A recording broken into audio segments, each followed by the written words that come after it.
सिद्धू साहब का सवाल वायरल हो रहा है वीडियो, कह रहे हैं कि साहब कैंसर केवल मैंने जिस तरीके से इलाज किया वैसे ठीक हो गया। कि ये स्टेटमेंट जो भी उन्होंने वीडियो में रिलीज़ करा है, ये सही नहीं है।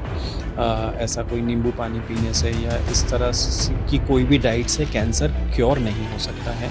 ऐसे दौड़ भाग भरी ज़िंदगी में कैंसर हो जाता है तो वो एक स्ट्रेस लेवल को और मल्टीप्लाई कर देता है। कैसे जीना चाहिए अब? टोबैको कंजम्पशन किसी भी फॉर्म में अगर कर रहे हैं, तंबाकू सेवन उसे बंद किया जाए जितना जल्दी से जल्दी हो सके। दोस्तों नमस्कार, मैं हूं उमेश भारद्वाज और आज मैं आपके पास आया हूं एक ज़रूरी बात के लिए। दरअसल कैंसर को लेकर के हम अक्सर ये देखते हैं कि कैंसर अवेयरनेस लोगों में कोशिश तो की जाती है फैलाने की, लेकिन कैंसर को लेकर के अभी जागरूकता क्या है, और ख़ास तौर पे उसमें अगर मैं बात करूं लंग कैंसर को, तो क्या वाकई में लंग कैंसर का इलाज आज संभव है, और क्या हम लंग कैंसर होने से उसको बचाया जा सकता है, क्या हम उसको सेव कर सकते हैं, इसको लेकर के आज हम बात करेंगे। मेरे साथ गेस्ट मौजूद हैं, हम उनसे उनका परिचय लेंगे और उसके बाद इस विषय पर चर्चा शुरू करेंगे। सर बहुत बहुत स्वागत है आपका मेरे साथ। हम बात करने आ रहे हैं कैंसर पर। आपका शुभ नाम और एक बार आपका परिचय हो जाए, उसके बाद हम बात करेंगे। मैं डॉक्टर हुज़ैफ़ा लोखंडवाला हूँ। I am surgical oncologist at Apollo hospital Indore. Sir जब हम देखते हैं कैंसर को लेकर के, जब हम बात करते हैं, कैंसर एक ऐसा शब्द है जिसको लेकर के दिमाग में तमाम चिंताएं दौड़ती हैं और हम चिंतित होते हैं, हमारा परिवार चिंतित होता है। लेकिन ये कैंसर को लेकर के जो अभी वस्तु स्थिति है, आज 2024 में जब हम बैठे हैं, तो क्या कहेंगे, ये क्या स्थिति है और क्या कैंसर से बचाव संभव है सर? और वाकई में क्या आज की वस्तु स्थिति ऐसी है कि कैंसर सबसे ज़्यादा हो रहा है? क्या इसको लेकर के कुछ बता पाएंगे? जी, बेसिकली कैंसर का जहाँ तक ट्रीटमेंट की बात करें तो ट्रीटमेंट में तो काफ़ी एडवांसमेंट हो गए हैं। काफ़ी सर्जरीज़ रिफाइंड हो गई है अगर सर्जरी की बात करी जाए कैंसर में तो। अगर कीमोथेरेपी की बात करी जाए, इन्वेस्टिगेशंस की बात करी जाए तो वो काफ़ी एडवांस हो गया है। बट जो आज भी हम मेन प्रॉब्लम फेस कर रहे हैं वो अवेयरनेस की है। लोगों को मामूली से कुछ भी सिम्टम्स आते हैं तो वो उसे निगलेक्ट करते रहते हैं। कैंसर से संबंधित कोई भी सिम्टम्स आते हैं तो उसे निगलेक्ट करते हैं। अगर लंग कैंसर की बात करी जाए तो लंग कैंसर में कुछ लंबे समय से खांसी बने रहना जो ठीक ना हो रही हो ट्रीटमेंट से, बलगम में कुछ खून आना, सांस फूलना, ये कुछ बहुत अर्ली सिम्टम्स आ जाते हैं। बट पेशेंट्स उसे इग्नोर करता है, मेडिसिन्स लेता है, कैंसर स्पेशलिस्ट को से मिलना ठीक नहीं समझता है, या कोई उसे उनके जो लोकल डॉक्टर्स है वो उन्हें कोई इन्वेस्टिगेशंस प्रिस्क्राइब करते हैं तो करवाते नहीं हैं। इस कारण से डिटेक्ट जो होता है लंग कैंसर इंडिया में वो काफ़ी एडवांस स्टेज में होता है। तो हमारी ये लो डोज हमारी जो lung cancer life screening programme है, हमारी ये पहल है कि लंग कैंसर को हम जल्दी डिटेक्ट करें ताकि उसका इलाज हो सके, पेशेंट क्योर हो सके लंग कैंसर से। ये काफ़ी हेल्प करता है। और अर्ली स्टेज पे जो हम डिटेक्ट करते हैं कैंसर्स, इसमें हम काफ़ी लंबी लाइफ पेशेंट्स को दे सकते हैं, बजाय एडवांस स्टेज में डिटेक्ट होता है जब या तो ट्रीटमेंट ऑप्शंस काफ़ी लिमिटेड रहते हैं, जिसके कारण हम ज़्यादा लंबी लाइफ पेशेंट्स को दे नहीं पाते हैं। तो हमारा ये प्रोग्राम के थ्रू ये पहल है कि लंग कैंसर जो कि मोस्ट फेटल कैंसर बन चुका है इंडिया में ड्यू टू लेट डिटेक्शन, हम इसे जल्दी डिटेक्ट करें ताकि इसे पूरी तरह से क्योर कर सकें। सर लंग कैंसर का आंकड़ा क्या है, कितनी इससे मौतें हुई हैं? हम या सिर्फ मौतों पे ना जाएं, कुछ और बातें भी ऐसी हैं इसमें जो पिछले कुछ स्टडीज़ में सामने आई हैं, जो खुलासा हुआ है कैंसर को लेकर के, लंग कैंसर को लेकर के खास तौर पे, जो आप चाहते हैं कि लोगों को इस बारे में पता चलना चाहिए? जी, so basically lung cancer India में थर्ड मोस्ट कॉमन कैंसर है। लंग कैंसर से जो मौतें होती है वो इंडिया में सबसे ज़्यादा कॉमन है। ठीक है, तो बेसिकली हम ये बोलना चाहते हैं कि ये जो मौत का आंकड़ा है, मोर्टेलिटी जो परसेंटेज है, इसे डेफिनेटली कम करा जा सकता है एक स्क्रीनिंग प्रोग्राम स्टार्ट करके। उस स्क्रीनिंग प्रोग्राम की आम जनता में अवेयरनेस क्रिएट करके, अगर वो एक particular high risk group define किया गया है इसमें, अगर वो उस ग्रुप में है तो डेफिनेटली उनको ये स्क्रीनिंग प्रोग्राम में भाग लेना चाहिए। जो नेसेसरी इन्वेस्टिगेशंस है वो करवाने चाहिए ताकि अगर कुछ भी डिटेक्ट हो तो काफ़ी अर्ली स्टेज का हो, जिसे ट्रीटमेंट द्वारा पूरी तरह से ठीक किया जा सके। सर लंग कैंसर की जो वजह है, खास वजह पिन पॉइंट्स पे अगर हम गिने तो क्या कहेंगे, क्या क्या है जिस वजह से लंग कैंसर होता है? तंबाकू सेवन सबसे कॉमन है। तंबाकू seven in the form of cigarette smoking, bidi smoking, ये सबसे ज़्यादा कॉज करते हैं। बाकी गुटखा, तंबाकू, पाउच, खैनी, जर्दा, इनसे भी लंग कैंसर की रिस्क काफ़ी हद तक बढ़ जाती है।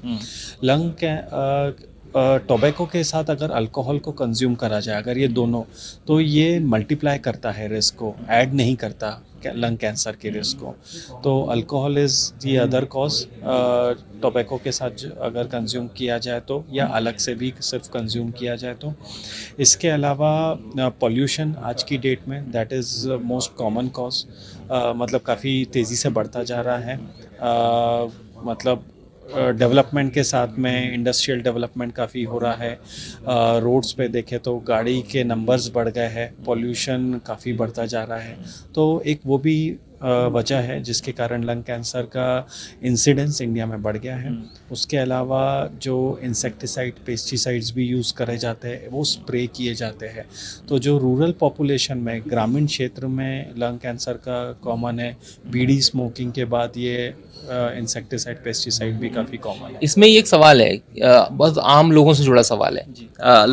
लोग अक्सर ये कहते हैं कि हम जो सब्जियां खा रहे हैं वो भी केमिकल से लिपटी हुई आ रही हैं, तो क्या उन सब्जियों को खाने से भी कैंसर होगा?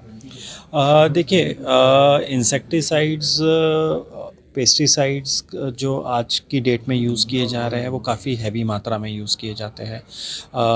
डेफिनेटली जो फ्रूट्स और वेजिटेबल्स है उसमें इंसेक्टिसाइड्स कहीं ना कहीं मात्रा में रहता है, जो कि विजिबल नहीं रहता है। तो वेजिटेबल्स, फ्रूट्स को अच्छे से वॉश किया जाए, उसे कंज्यूम किया जाए। अब अपन ऐसा तो नहीं बोल सकते कि कंप्लीटली वो रिमूव हो जाएगा, बट अपने लेवल पे अपन जितना कर सकते हैं वो करना चाहिए। बाकी rest it all depend. Sir जो लाइफ स्टाइल है हमारी, आजकल बहुत दौड़ भाग की ज़िंदगी हो गई है। 24 घंटे में से आदमी मुश्किल से 6 घंटे भी नहीं सो पा रहा है, तो क्या वो जिम्मेदार है कैंसर के लिए, क्या कहेंगे? नहीं, ऐसा तो नहीं बोलेंगे कि वो जैसे हैवी या वर्क लाइफस्टाइल प्रेशर के हो कारण। या कुछ ऐसी चीज़? जी, वर्क प्रेशर के कारण लंग कैंसर की रिस्क, मतलब कोई भी कैंसर की रिस्क तो नहीं बढ़ती है, बट डेफिनेटली अगर ऐसे दौड़ भाग भरी ज़िंदगी में कैंसर हो जाता है तो वो एक स्ट्रेस लेवल को और मल्टीप्लाई कर देता है, बट डायरेक्टली ऐसे कैंसर कॉज नहीं करता है। जी। तो ज़्यादातर लोग जो हैं उनके लिए आपकी सलाह क्या रहेगी, ज़िंदगी कैसे जीना चाहिए ताकि कैंसर से थोड़ा बचे रहें?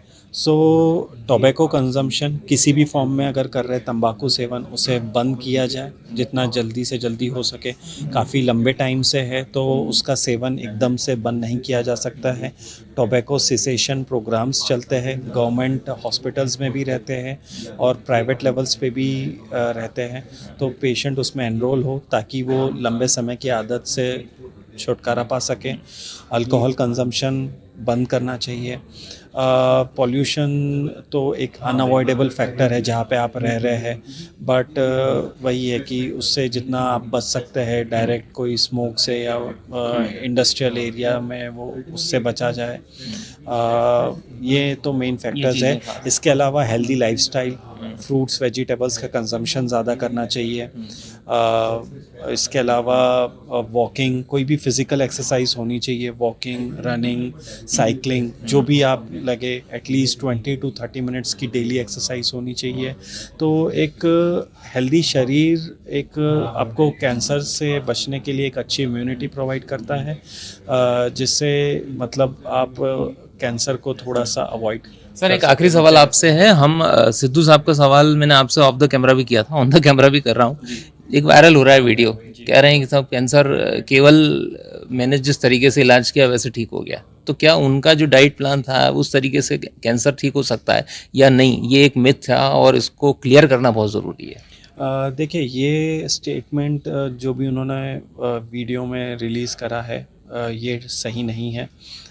ऐसा कोई नींबू पानी पीने से या इस तरह से की कोई भी डाइट से कैंसर क्योर नहीं हो सकता है, अगर कैंसर हुआ है तो। बट कैंसर से लड़ने में एक काफ़ी उसमें हेल्प मिल सकती है, बट वो चीज़ से कैंसर क्योर नहीं कर सकते।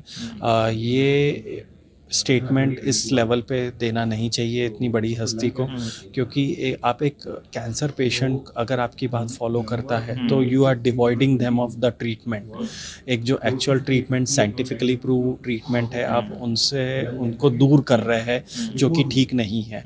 तो ये तथ्य बिल्कुल गलत है। टाटा मेमोरियल हॉस्पिटल मुंबई ने भी इसके अगेंस्ट में एक सर्कुलर जारी किया है, जिसकी कॉपी मैं आपके साथ शेयर करूंगा। सो ये कम्प्लीटली रॉन्ग स्टेटमेंट है। एक हेल्प करता है क्योर में, बट उससे क्योर नहीं होता है। वो कुछ है लेकिन सब कुछ नहीं है। यस। खैर, तो बहुत बहुत धन्यवाद डॉक्टर साहब। तमाम चीज़ें हैं दोस्तों, कैंसर को लेकर के अवेयरनेस की ज़रूरत है। दूसरा, अवेयरनेस से ज़्यादा आपको जागरूक खुद को रखने की ज़रूरत है। मैं कहता हूँ अगर आप दूसरे को सलाह देते हैं तो उस सलाह को सबसे पहले खुद पर इम्प्लीमेंट कीजिए, अपने आप पर उसको लागू कीजिए, तब जाकर के आप स्वस्थ रह पाएंगे। देखिए, स्वस्थ शरीर जो है वही आज की सबसे बड़ी संपत्ति है, ये कहते हैं डॉक्टर्स। अस्पताल जाना, इलाज कराना, अच्छा अस्पताल मिलना बहुत मुश्किल है आज के समय में। इंदौर में बेहतर सुविधाएं हैं अस्पतालों की, हमारे साथ अपोलो के डॉक्टर्स हैं, उन्होंने ये तमाम बातें बताई हैं। और आपको बता दूं कि जिस तरह से जो लाइफ स्टाइल है जो हम जी रहे हैं, वो आने वाले समय में हमारे लिए खतरे की घंटी है। इसलिए निश्चित रूप से ये मान के चलिए कि अगर आप फिजिकल एक्टिविटी में इन्वॉल्व रहते हैं तो आप बेहतर शरीर पा सकते हैं।